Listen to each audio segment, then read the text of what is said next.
je peux. Marie-Claude nous écrit via rmc.fr pour nous dire bonjour à toute l'équipe. Ces salariés d'EDF doivent être ceux qui ont le plus d'avantages. Ils ne paient que 10% de leur consommation d'électricité et la gaspillent impunément.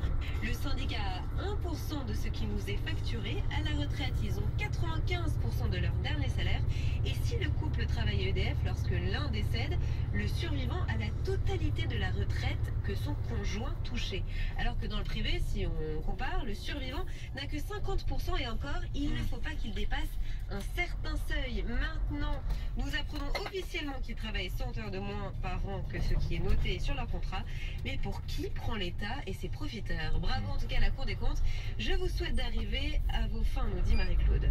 Marie-Claude est assez informée, j'ai l'impression que tout ce qu'elle dit est juste. Je suis pas expert d'EDF, même si je suis fils d'agent, vous le savez, mais je pense que tout ce qu'elle vient de dire dans ce mail est juste. Et je rajoute bravo à la Cour des comptes, qui a un courage extraordinaire. Et je rêve que Didier Migaud soit ministre un jour dans notre pays. Il le mérite bien, mais j'ai l'impression que c'est pas le souhait de François Hollande et de Jean-Marc Ayrault. Pour l'instant. Roland nous écrit de Montélimar, il est agent EDF. Roland, il nous explique qu'EDF embauche pour remplacer les départs à la retraite, car il faut 2 ans pour former un technicien. Roland nous dit aussi que la baisse des salaires ne sera pas répercutée sur le prix du kilowattheure. Alors selon lui, la concurrence pour baisser les prix, c'est de l'utopie. Et Jean-Yves... il a raison, sur le papier, il faut embaucher pour remplacer les gens qui vont à la retraite. Sauf qu'à mon avis, il faut avant tout réorganiser, puisque les salariés d'EDF, on en a la preuve, travaillent beaucoup moins que les autres. Il faut réorganiser l'entreprise avant d'embaucher. Voilà ma religion dans cette affaire. RMC Eurobasket. Jusqu'à dimanche en Slovénie, c'est le championnat d'Europe de basket. Ce soir à 21h, quart de finale, Slovénie-France. RMC, la seule radio à suivre en direct tous les matchs de l'équipe de France. RMC, radio officielle de l'équipe de France de basket. Oh non, il y a penalty là. Oh yes, trop fort, c'est génial. Ah ouais, t'es pas dans la même équipe que moi toi, hein? Mais si, mais là je suis sur un coup. Quel coup? De quoi tu parles? Bah je chatte avec plein de nanas. J'ai reçu des SMS de Claire 19, Clara 59, Cindy 2000. Hey, moi aussi je veux chatter avec elle. Tu regardes plus le foot là? Allez, s'il te plaît. Allez, je suis sympa, hein. T'envoies par SMS trouve au 62 333. Attends, j'envoie trouve des ROUVE au 62 333. Oui, trouve au 62 333. Donc 35 centimes de SMS en plus. C'est pas des réanimés. De nouveau 2 heures de conseils amoureux avec Brigitte Lahaye. C'est tous les jours, 14h-16h, dans Lahaye, l'amour est fou sur RMC. Gagnez plus sans rien faire.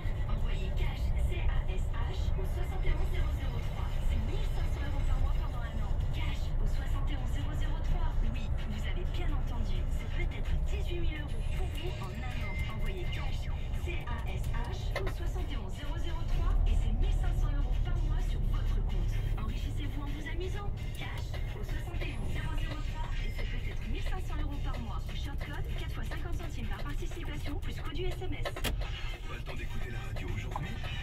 Sur RMC, vous avez toute la nuit, rediff. Réagissez en direct sur RMC, c'est carrément Brunet, Eric Brunet. Pour moi, il est anormal, mesdames, messieurs, que les agents EDF travaillent jusqu'à 100 heures de moins que la durée légale. Je parle EDF, mais je parle aussi des filiales d'EDF, ERDF et RTE. Tout le monde ne travaille pas 100 heures de moins, mais ça va jusqu'à 100 heures de moins que les autres Français qui sont dans des secteurs comparables et que les conventions du travail. Donc jusqu'à 100 heures de moins, c'est beaucoup quand même pour EDF. Voilà, d'autant que les salaires ont augmenté de 3% cette année, je le disais tout à l'heure, et d'autant que EDF a embauché 7500 nouveaux salariés en 2 ans, alors qu'on aurait pu quand même réorganiser le schéma de l'entreprise pour faire en sorte que tout le monde travaille en conformité avec la durée légale, quoi. Bon, mais j'ai Didier qui m'appelle du Loiret, Loiret, Orléans. Bonjour Didier. Oui, bonjour, monsieur Brunet. Vous allez bien? Écoutez, oui, très bien, je vous remercie. Je vous remercie, c'est gentil. Vous êtes agent EDF, GRDF ou GRDF? Oui, GRDF, oui, concernant le réseau de distribution de France. Écoutez, je suis d'habitude, bon, je vous écoute régulièrement, je suis d'accord avec vous, mais alors là, quand vous attaquez une profession comme la nôtre, là, je suis pas vraiment d'accord avec vous. Des arguments. Pour la bonne et simple raison que si vous voulez, moi je suis chargé d'affaires, je travaille, j'ai l'exemple du travail de mes parents. J'ai commencé à 14 ans, je vais être dans 1 an et demi à peu près, je serai à la retraite parce que j'ai 53 ans. Et quand vous dites que les agents de de France ou EDF travaillent 100 heures de moins, ben, je voudrais bien savoir lesquels. Et puis les embauches que vous donnez, j'aimerais bien savoir où elles sont parce que on était 6 chargés d'affaires dans notre service, on n'est plus que 2. Mais bon, moi, vu que je suis considéré comme senior, je suis en charge d'une jeune pour la former. Vous savez, des heures supplémentaires, j'en sais, je les compte pas. Et ma hiérarchie m'encourage à continuer. Et je trouve ça tout à fait normal, à la limite, enfin, bon, dans mon statut est prévu que je ne sois pas payé par rapport aux heures supplémentaires parce que je suis chargé d'affaires. Il y a des conventions qui ont été passées avec les syndicats. Alors vous savez, les gens qui disent oui, le privilège, les agents de France ont des privilèges, ils ne payent pas l'énergie, ils ne payent pas les camps de vacances. Si, imaginez, M. Bourdin, si nous, on nous enlevait ça. Il vient de m'appeler Jean-Jacques Bourdin. Non, qu'est-ce que ça donnerait de plus aux autres? Ouais. Non, mais attendez. Qu'est-ce que ça donnerait de plus aux Non, autres? mais Didier, moi, vous me donnez votre ressenti qui est le vôtre, et je vous entends, et je sais que vous dites vrai, mais je suis désolé, de façon plus globale, ce que dit la Cour des comptes, et ce que dit même la direction d'EDF, quand ils disent qu'on a accru les effectifs de l'entreprise de 7,5% en 2 ans, ça n'est pas une invention, donc effectivement, dans votre service, vous êtes passé de 6 à 2, bon, mais n'empêche que de façon globale, à l'échelle globale,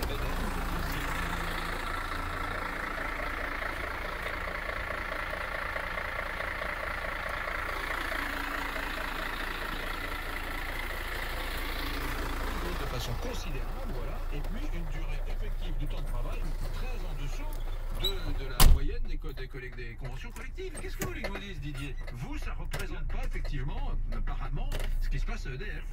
Ah bah écoutez, voilà, je suis vraiment estomaqué parce qu'au bout de 30 ans de boutique, entendre des choses comme ça, j'ai vu l'évolution de la maison et je pense que bon, on pourra dire ce qu'on veut, mais elle prend pas le bon chemin. Quand on voit assis sur la branche sur laquelle elle est assise, ben, on continue comme on y va là. Mais alors là, je suis estomaqué de savoir qu'il y a des gens qui sont embauchés chez nous et je voudrais bien savoir dans quelle branche ils sont, parce qu'en tout cas, c'est pas dans la mienne, hein, ça c'est certain.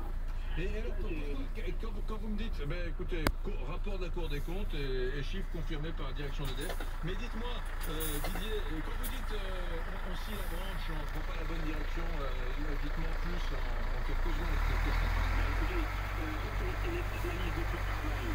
On nous dit qu'on fait des assurances, on fait des erreurs. Enfin, les gens, les défenses qui disent de l'élève, on externalise de plus en plus. Et c'est ça, vous nous dites que c'est un essence. Vous nous dites après qu'on embauche. Alors je voudrais bien savoir comment on fait, une entreprise, comment on fait pour externaliser des clients sur le travail, et comment on peut le faire en même temps pour garantir des emplois à l'intérieur de cette personne embauche, mais aussi à la même taille. Alors qu'aujourd'hui, je vous répète, moi, je fais des heures supplémentaires, alors là, je suis payé à 17h, je suis mis à 18h, 19h, 19h30, je me fais même attraper par les métiers, c'est des fois parce que j'arrive trop tard.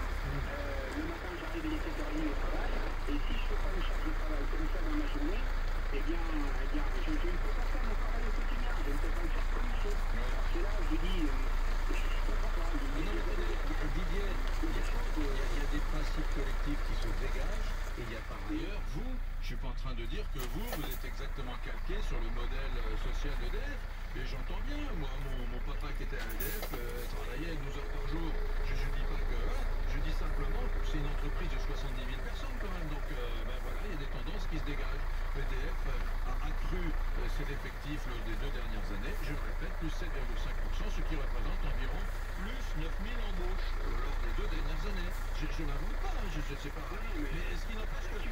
Mais c'est tout le temps, mais c'est inhérent aux structures qui essaient de se réorganiser. Parfois, il y a des services vers lesquels on embauche, il y en a d'autres apparemment. Vous êtes dans quel secteur dans le Loiret, dans quel domaine Moi, je suis dans la rénovation des canalisations, je change les tubes de la rue, de la fonte qui date de la guerre, de l'après-guerre. Ouais. J'alimente des lotissements, je mets de gaz de particuliers. Enfin, bon, Comme je vous ai dit tout à l'heure, comme je suis senior, je touche un peu à tout. Ouais. Mais Vous êtes GRDF ou c'est pas tout à fait la même chose?